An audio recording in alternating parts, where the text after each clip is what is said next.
Hello friends, welcome to एस्मस academy.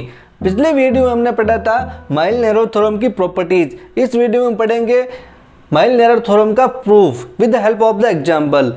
इससे पहले वीडियो को हमने पढ़ा था पंपिंग लेमा, जो ये आइडेंटिफाई नहीं कर पाया कि वो लैंग्वेज रेगुलर है या नहीं। तो ये एक लैंग्वेज थी, उसको आइडेंटिफाई नहीं कर पाया कि वो लैंग्वेज रेगुलर नहीं है। ये पंपिंग लेमा आइडेंटिफाई नहीं कर पाया था। Pumping lemma cannot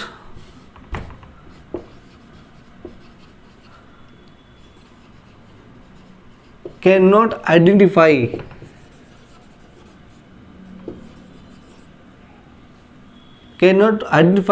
this language is not regular। हमने बताया था कि लैंग्वेज रेगुलर क्यों नहीं है। हालांकि ये लैंग्वेज आपको पता है रेगुलर नहीं है, बट वो आइडेंटिफाई नहीं कर पाया कि वो लैंग्वेज रेगुलर नहीं है। कैसे? जैसे मान लो ये एक लैंग्वेज आपको पता है रेगुलर है और ये नॉन रेगुलर है।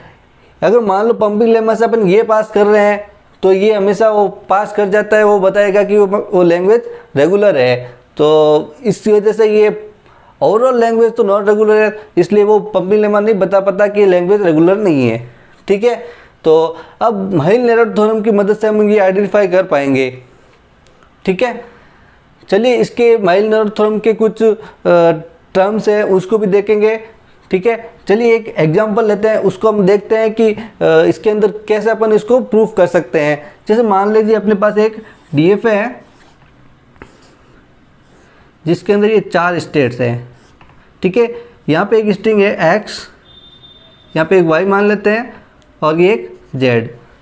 इसके अंदर कुछ अपन टर्मिनोलॉजी कंसीडर करेंगे।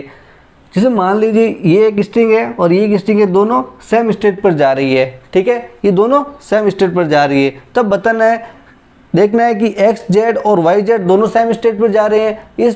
इसके बेसिस पे अपन माइल-नेरो थ्योरम को प्रूफ करेंगे। ठीक है, चलिए मान लेते हैं फर्स्ट केस है, यदि x और y दोनों सेम स्टेट पर जा रहे हैं तब x z and y z भी दोनों सेम स्टेट पर जाएंगे। आप क्लियरली देख सकते हैं x z और y z दोनों इस स्टेट पर आ रहे हैं और x z y z दोनों इस स्टेट पर आ रहे हैं। ठीक है, चलिए इस बात को अपन लिख देते हैं। If x and y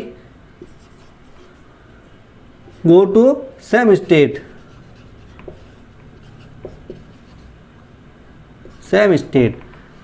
then x z and y z do the same। मतलब दोनों सेम स्टेट पर जाएंगी। x z y z दोनों सेम स्टेट पर जा रहे हैं, x y दोनों सेम स्टेट पर जा रहे हैं, तो x z और y z भी दोनों सेम स्टेट पर ही जाएंगे। जैसे मान लीजिए यहाँ पे। ठीक है, इसी तरह सेकंड पॉइंट है, इसका रिवर्स है। यदि x z y z दोनों सेम स्टेट पर जा रहे हैं तब x एंड y भी सेम स्टेट पर जा रहे हैं। चलिए इस बात को भी लिख देते हैं, x z and y z go to same state,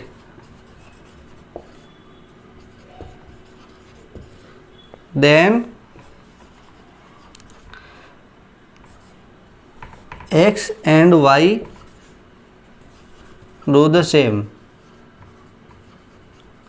means go to the same state।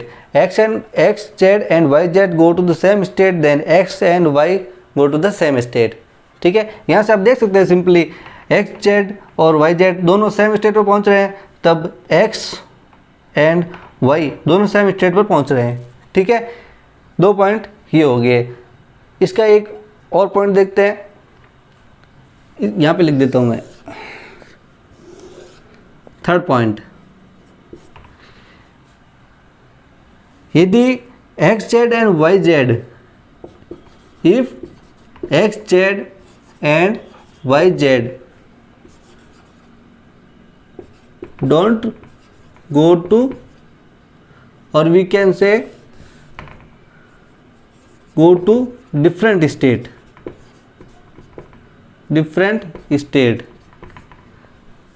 then x and y go to different state।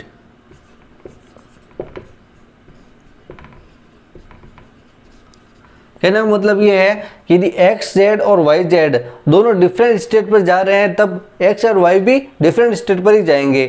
ठीक है, चलिए इसका नेक्स्ट पॉइंट देखते हैं। If there are infinitely many z such that for all x not equal to y then x Z and Y z go to the different state then that language is not regular. इस बात को prove करेंगे। देखो आप ये क्या कहना चाह रहा है, यदि एक्स ये भी x and y not equal to होना चाहिए। यदि मान लो यहाँ पे बहुत सारी स्टेट्स बहुत सारे जेड हैं, यदि अलग जेड है यहाँ तो बहुत सारे जेड होंगे, तब क्या होगा, वो सब x z y z different state पर जाएंगे। डिफरेंट स्टेट जाएंगे मतलब क्या, इन्फाइनाइट जेड है। इन्फाइनाइट जेड होने का मतलब क्या हुआ, बहुत सारे जेड है। इन्फाइनाइट मतलब इन्फाइनाइट जेड का मतलब infinite number of states. Infinite number of states का हुआ तब क्या होगा, तो वो लैंग्वेज रेगुलर नहीं होगी, क्योंकि रेगुलर लैंग्वेज के अंदर क्या होता है, उस मशीन के अंदर फाइनाइट नंबर ऑफ स्टेट्स होती है। ठीक है, यहाँ पे इन्फाइनाइट नंबर ऑफ स्टेट हो जाएगी तो वो लैंग्वेज रेगुलर नहीं रहेगी। ठीक है, इसको प्रूव करते देखो। मान लीजिए एक एग्जांपल है अपने पास 0 power n 1 power n for all n greater than equals to 0। इसको हम प्रूव करना है कि not a regular, so this is not regular.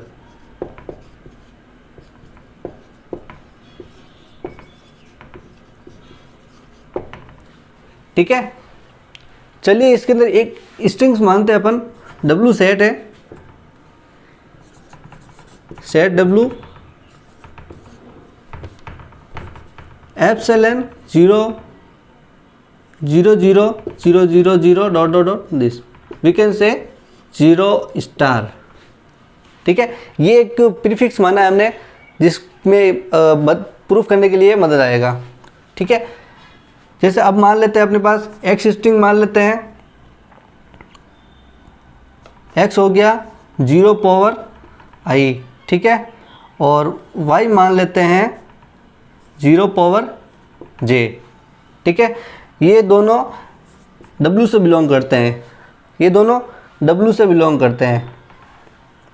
ठीक है, अब यहाँ पे कंडीशन क्या है, x i not equal to j, i not equal to j होना चाहिए। यदि मान लो, इसको बाद में बताऊंगा i not equal to j क्यों लिया है। ठीक है, अब एक मान लेते हैं अपन z, z क्या होगा 1 पावर i। यहाँ पे आप i ले सकते हो या फिर z ले सकते हो, दोनों में से कोई भी ले सकते हो। ठीक है, अब देखिए अपने पास स्ट्रिंग्स क्या बनेगी, ये हमने क्या बनाया था, एक्स जेड और वाई जेड के लिए ट्राई कर रहे थे। ठीक है, यहाँ पे बनाते हैं अपन X Z and Y Z, तो अपने पास स्ट्रिंग क्या बनी 0 पावर i और z क्या है अपने पास 1 पावर i, और y के लिए क्या बनेगा 0 power j and 1 power i। अब देखिए ये दोनों बराबर होने के लिए क्या होना चाहिए, ये दोनों दोनों लैंग्वेज से बिलोंग करना चाहिए। अब देखिए 0 power i and 1 power i ये लैंग्वेज से बिलोंग करता है, क्लियरली दिख रहा है। यहाँ पे दोनों सेम होने चाहिए, i सेम है, यहाँ पे n सेम है, तो ये इस लैंग्वेज से बिलोंग करता है।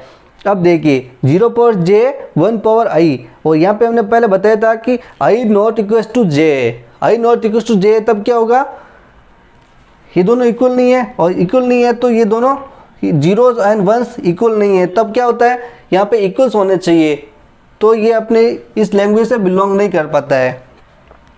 ठीक है, अब देखिए ये इक्वल नहीं है, और यह हमने माना था जेड, जेड क्या है यहाँ पे, ये है जेड डिस्टिंग्विशिंग एक्सटेंशन।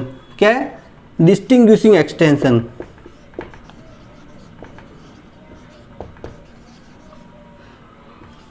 पिछली वीडियो में हमने इसके बारे में डिस्कस किया था, डिस्टिंग्विशिंग एक्सटेंशन क्या होता है। ठीक है, आप अगर नहीं देखा है तो पहले पिछली वीडियो देख लीजिए, तब आपको इजीली समझ में आ जाएगा।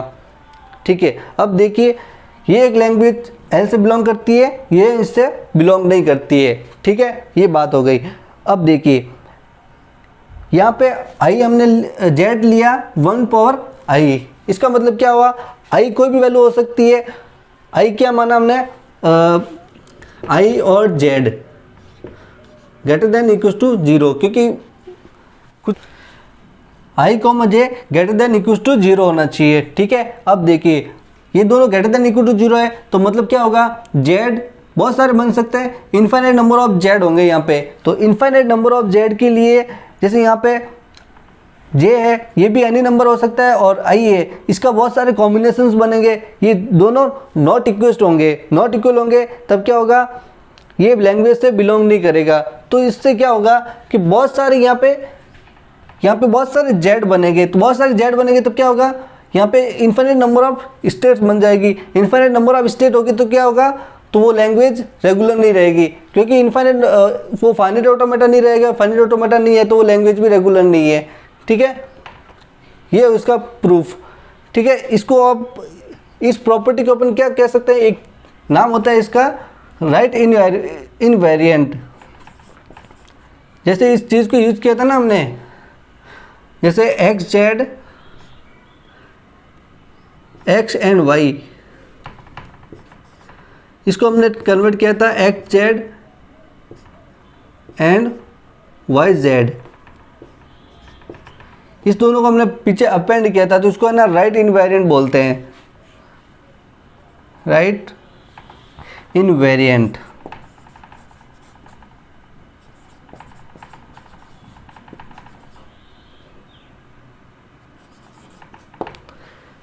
ठीक है, ये चीज़ हमने डिस्कस की, हमने शो किया कि ये लैंग्वेज रेगुलर नहीं है। यहाँ पे देख सकते हैं इनफाइनाइट नंबर ऑफ स्टेट बन रही है जेड की, जो कि डिस्टिंग्विशिंग एक्सटेंशन को अपन वेरी करते हैं इन टर्म्स ऑफ आई, ताकि अपने पास इनफाइनाइट नंबर ऑफ स्टेट आएगी तो हम शो कर पाएंगे कि ये लैंग्वेज रेगुलर नहीं है।